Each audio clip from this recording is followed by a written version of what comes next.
Bloomberg Audio Studios. Podcasts, radio, news. In 2018, Asia's second richest man, Gautam Adani, invited his brothers, sons, and nephews to his home for a meal. All 7 of them were sitting around the dining table having lunch, and very unexpectedly, Gautam Adani popped the question, how do you see the future? do you guys want to carve up the business between you, or do you want to run the entire business as a single family? The business Gautam was asking them about is the Adani Group, a sprawling conglomerate which started with a company set up by Gautam and his brothers back in 1988. Today, the Adani Group is worth more than $210 billion and touches almost every facet of daily life in India. When you switch on the electric bulb at the home, his business is touching your life. When you are buying groceries from the shop, his business is touching your life. When you are looking to buy a house, his business is touching your life. Anto Antony is an editor at Bloomberg News based in Mumbai, covering South Asia. And he says for years, Gautam has been essentially the super CEO of the Adani Group, making all the decisions for the entire conglomerate. But now he was asking the family members before him, his only 2 sons and 2 nephews, how they want to run the company when he, the patriarch, steps down. The question surprised the younger Adanis. Because Gautam Adani was still in his 50s, none of them thought that he's thinking about succession or transition. He gave them 3 months to work it out. And when they came back, it was a united front. They said that we have seen my father and his brothers working together to build up this legacy. And we always worked together, grew together. So there was no doubt in their mind that they should stay together. It's a bold move for a wide-ranging group whose units span everything from airports to solar farms. And this succession is poised to be one of the world's largest and most challenging transfers of wealth. Bloomberg sat down with Gautam and his 4 heirs for a series of exclusive interviews about what this transfer will look like. Succession is a very, very important for the business sustainability. And it must be is organic, gradual, and a very systematic. Welcome to the Big Take Asia from Bloomberg News. I'm Oanh Ha. Every week, we take you inside some of the world's biggest and most powerful economies and the markets, tycoons, and businesses that drive this ever-shifting region. Today on the show, Bloomberg's exclusive interviews with the Adanis, how the family envisions an Adani Group without their patriarch at the helm, and what's at stake for India's economy.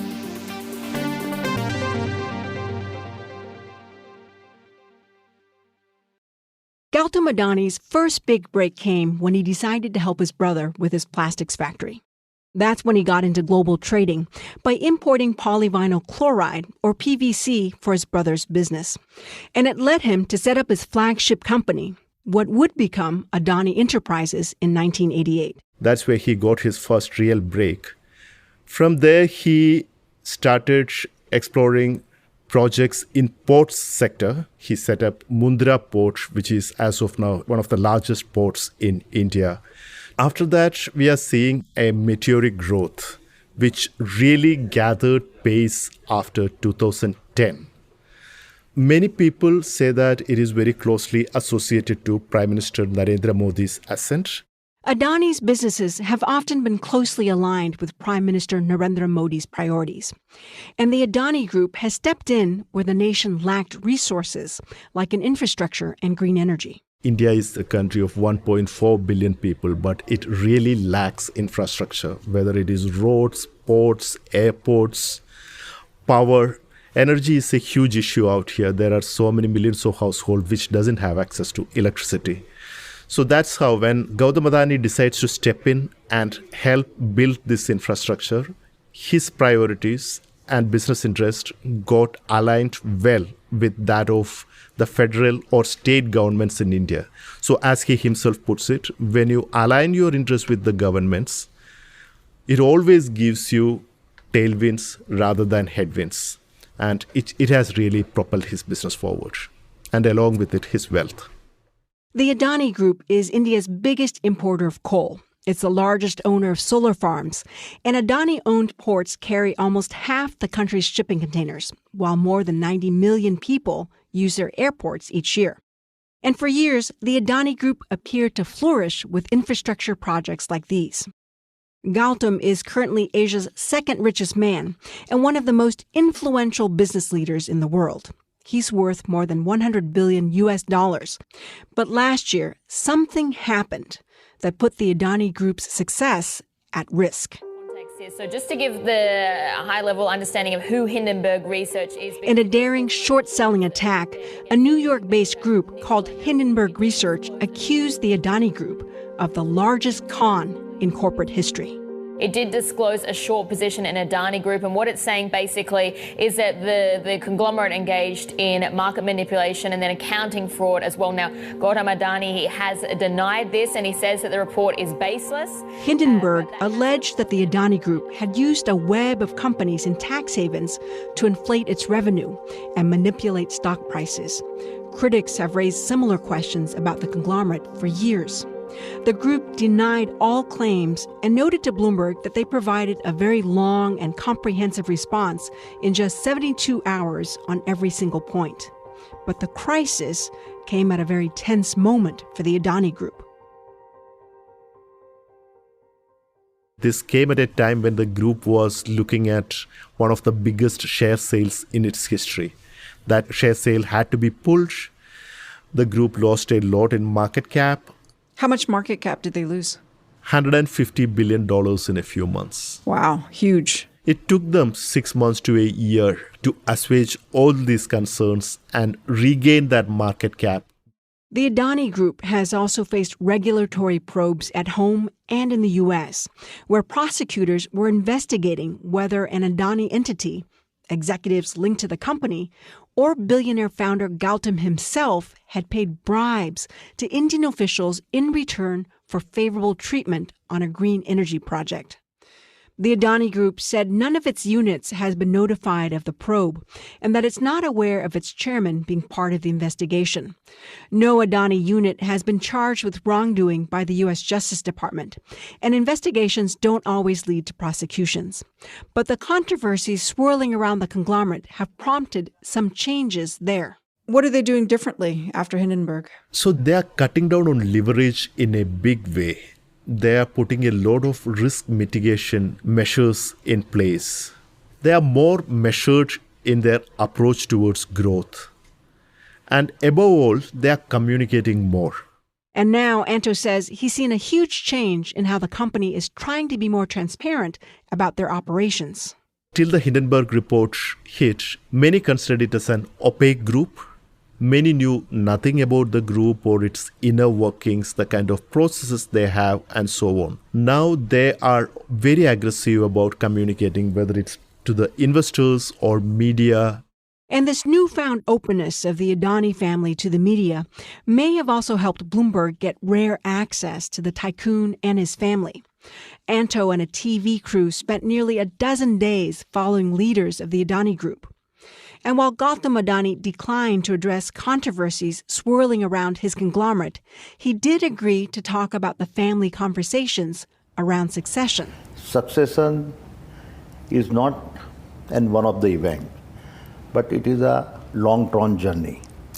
And my plan of succession started almost a decade ago. After the break, what the Adani family plans might mean for India and the rest of the world.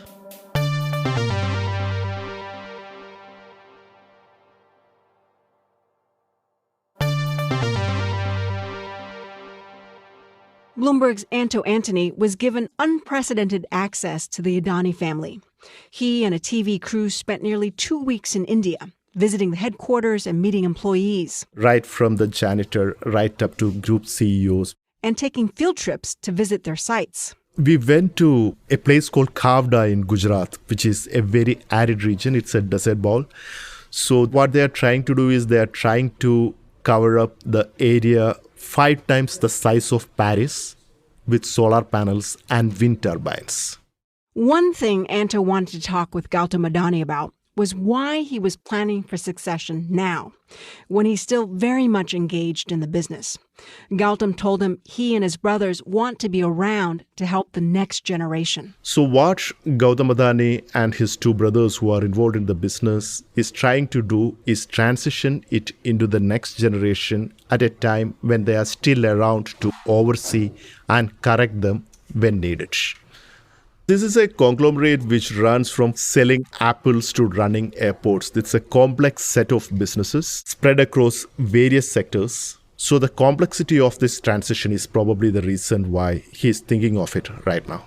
And when is he planning to hand over the reins? He's 62 right now. When he's 70 is when the transition happens. That's when he will retire. Gautam Adani is looking at handing over his empire to 4 successors. These 4 successors are Gautam's sons, Karan and Jeet, and their cousins, Pranav and Sagar. Pranav is the eldest among the 4, and he's been in the business for the longest. He now oversees most of the Adani Group's consumer businesses, including consumer goods, media, and real estate. He's also responsible for redeveloping the Dharavi slum, one of Asia's largest and the size of Monaco.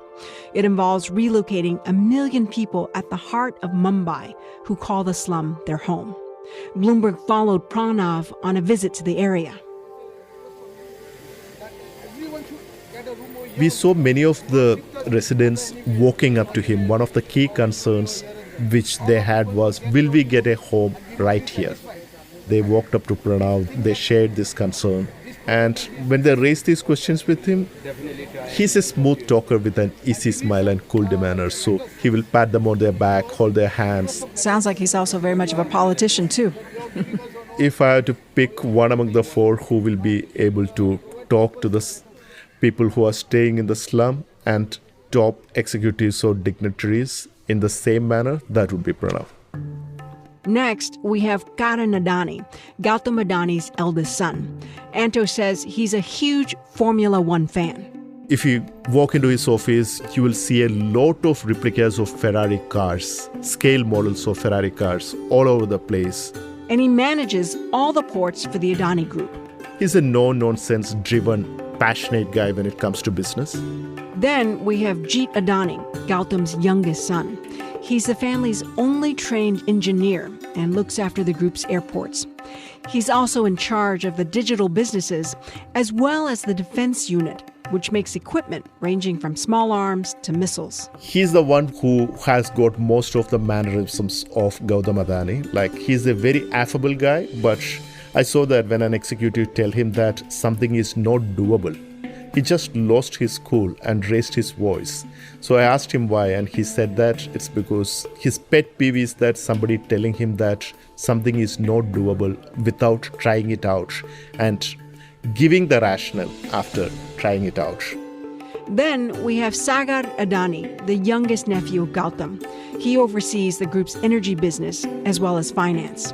He's the face to the investors. Like, he's mostly traveling, like 20 days a month he's traveling. And how this succession plan will come together? Well, the businesses have been split between the 4 younger Adanis, with each heading their own units. But when it comes to the decisions that affect the entire group, the 4 have agreed to make the call together. Anto, how is this going to work in reality? Because you've essentially got 4 heirs. I mean, who calls a shot if there's a disagreement? So they are very clear that there is not going to be a first among the equals. All 4 will have equal say in management. So now, if you have to take a major strategy decision, then all 4 has to be on board. It is going to be a joint decision making. That sounds too good to be true. That is what everybody is telling me. Most of the succession experts I talked to made that point.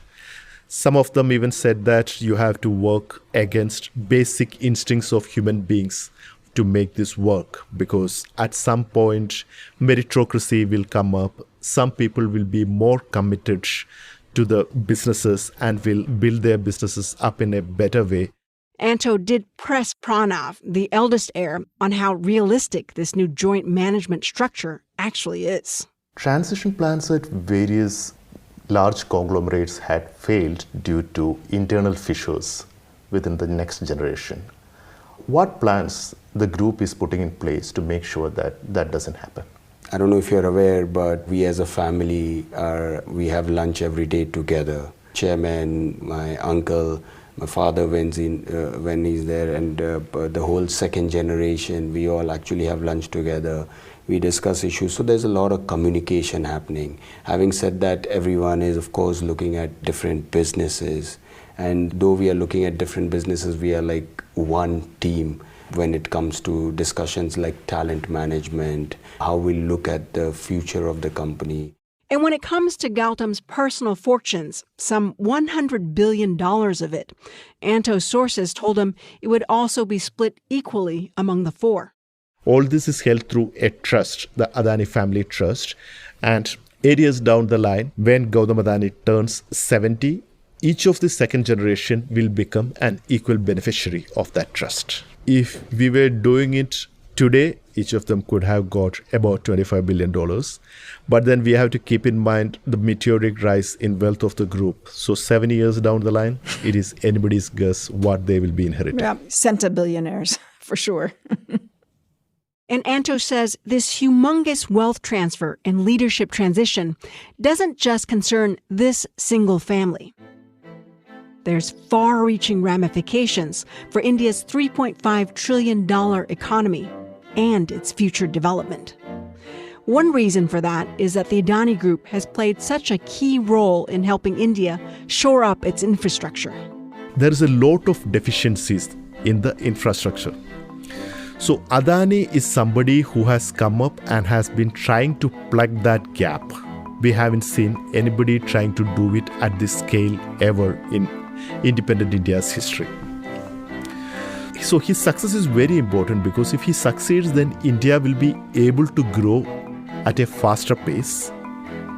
And India growing at a faster pace and living up to its potential is quite important for the global economy also, because as the powerhouses like China to Germany are facing its own issues. And brokerage houses has been pointing out that India is among the countries which has to contribute most to pull up the slack. So not only for India, but even for the global economy, it is quite important that this succession plan succeeds. And what about Gautam, if this all goes well? Once the transition is complete and once you have more time at hand, what would be your plans? Oh, ultimately we will retire and be more relaxed. This is the Big Take Asia from Bloomberg News. I'm Oanh Ha. This episode was produced by Yang Yang, Naomi Ng, Jessica Beck, and Alex Sugiura, who also mixed it. It was fact-checked by Naomi and edited by Caitlin Kenny and Alyssa McDonald. Our senior producers are Naomi Shaven and Kim Gettleson. Our senior editor is Elizabeth Ponso. Nicole Beamster-Bower is our executive producer, and Sage Bauman is Bloomberg's head of podcasts. Please follow and review the Big Take Asia wherever you listen to podcasts. It helps new listeners find the show. See you next time.